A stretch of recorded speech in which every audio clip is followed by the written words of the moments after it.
Thanks for tuning back in. I'm Tommy Campbell, still bald, still in my basement, working from home, doing the impossible according to Donald Trump. And you're going to need an IMAX screen for this projection. We talk about reporting to work, right? I happen to be a believer that you have to go to work. I don't think you can work from a home. I don't know. It's like there's a whole big, you can work from home. Nobody's going to work from home. They're going to be going out. They're going to play tennis. They're going to play golf. They're going to do a lot of things. They're not working. It's a rare person that's going to work. You might work 10% of the time, maybe 20%. I don't think you're going to work a lot more than that.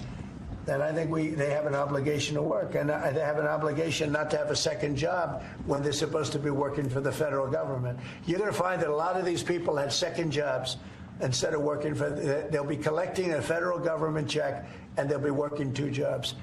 And that's big trouble for them. There is so much stupid to unpack here. For starters, Trump is just admitting that he doesn't work when he's at the so-called winter White House. Take the White House out of it because he's not getting anything done. Not even 20%. And it costs a fortune to shuttle the sweet potato-headed dingleberry to Florida every weekend. $3.4 million each visit. You are paying for his holidays. Trump not working should come as no shock, since he set a record for golf during his last term, but he did claim to be working whenever he wasn't being dragged around on the cart by his yes men. But he's telling us he really doesn't do a thing for the people because of the distractions he faces, like Ivanka at the pool or another Saudi check to cash.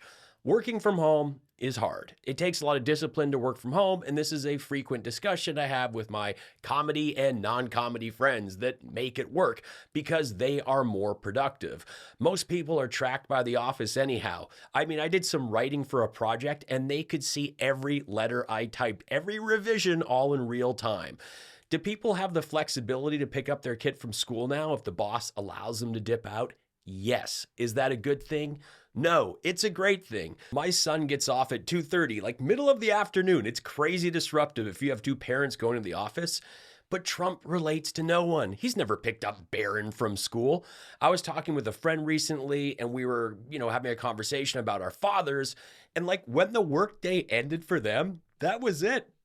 They weren't getting pinged on their iPhones and Blackberries about a project. The office was closed. That was it. See you in the morning. Forget about it. Now, a lot of people have second jobs now more than ever because the world is a lot more expensive, but a second job isn't performed at the same time as your first job.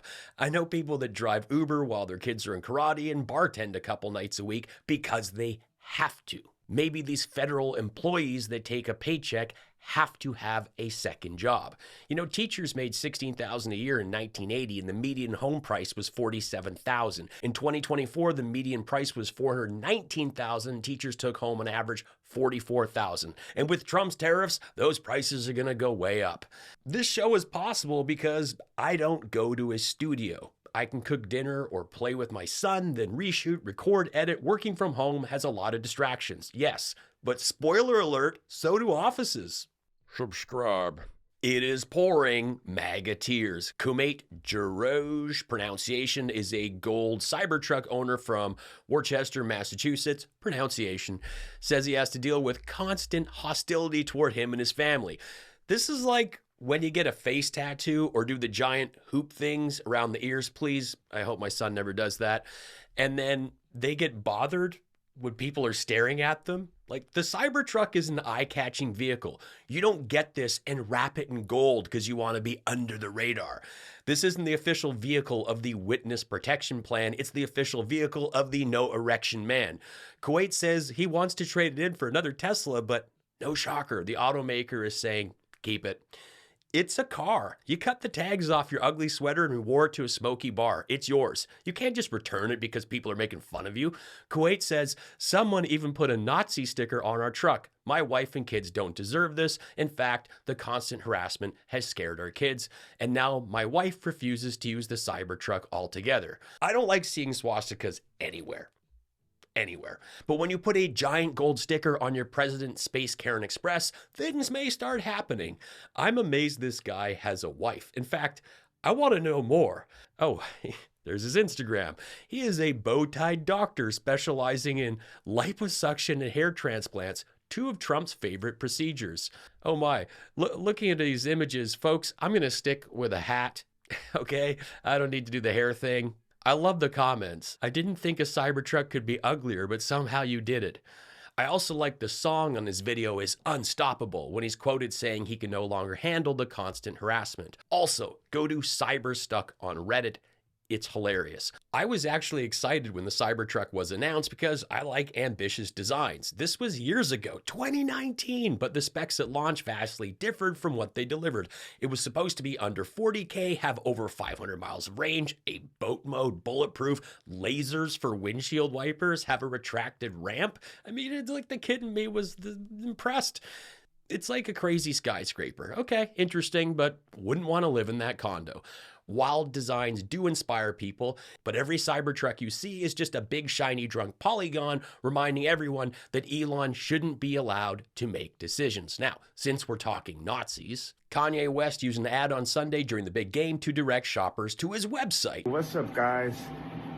I spent like all the money for the commercial on these new teeth. So, once again, I had to shoot it on the iPhone.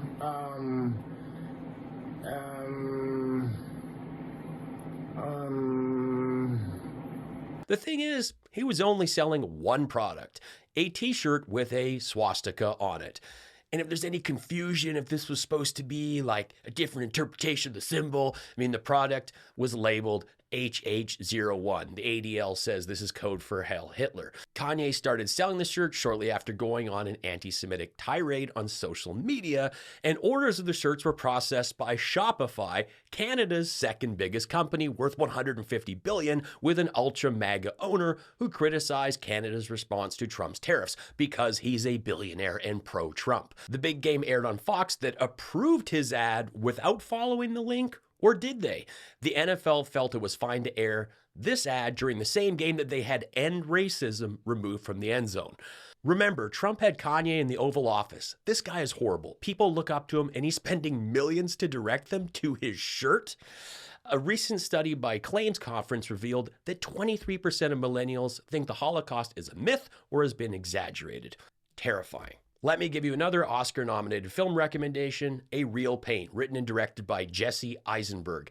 It follows two mismatched Jewish-American cousins on a heritage tour through Poland to honor their late grandmother. It's on streaming. You can watch it for free.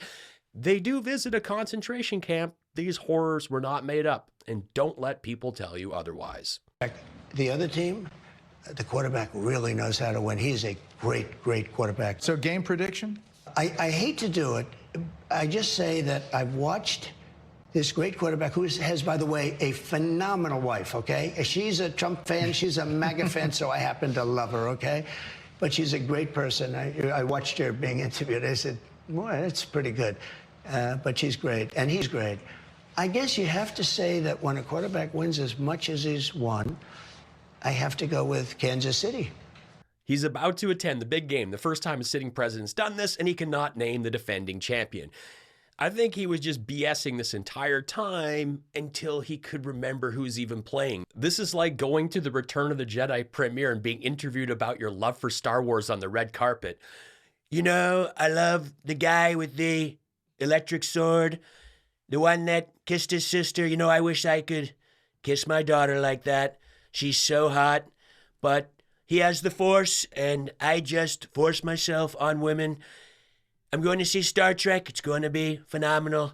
I make this show 100% on my own thanks to you. If you love what I do, drop me a super thanks, consider leaving me a PayPal tip, or hit the join button to support what I do here. Marco Rubio entered the Bad Handshake Hall of Fame with this beauty.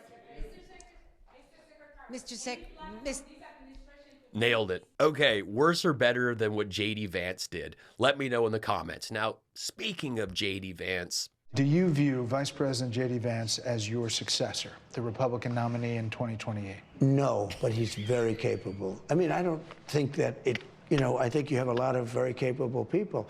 So far, I think he's doing a fantastic job. It's too early. We're just starting. But by the time you get to the midterms, he's going to be looking for an endorsement. Yeah, a lot of people have said that this has been the greatest opening, almost 3 weeks. Wow, you're supposed to have someone at your side that can take over at any moment, and Trump is throwing J.D. Vance under the bus, and it hasn't even been a month. He never chose someone that could do the job. He chose someone that would do his bidding. Back on social media, Elon Musk changed his name to Hairy Balls, with his bio description noting 50% off circumcision. Wait, does this mean they only take half the skin and you're just like a semi-hedgehog? Just a half Ron Jeremy? This is the guy on the cover of Time, the richest man in the world, pulling the levers in the White House. This show is possible because I don't go to a studio. I can cook dinner or play with my son, then reshoot, record, edit. Working from home has a lot of distractions. Would you be quiet?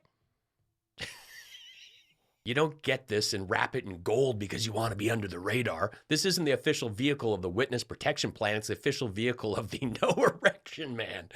Love it. Sister, I wish I could kiss my daughter like that. She's so hot. You know, he has the force. I just force myself on women. Worcester. You all need to subscribe to the Tommy Campbell Show.